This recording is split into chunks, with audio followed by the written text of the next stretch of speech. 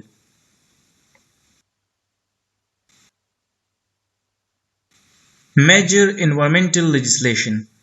These acts are passed by US Congress. پہلا ہے clean year act, دوسرا ہے کلین واٹر ایکٹ، تیسرا ہے comprehensive environmental response compensation and liability act, fourth one is endangered species act, fifth one is national environmental policy act, سکسth one is Resource Conservation and Recovery Act. These are major environmental legislation which has been passed by the US Congress. Guys, if you have any question, any query, write in the comment section or email me. I will answer you. Thank you. Allah Hafiz.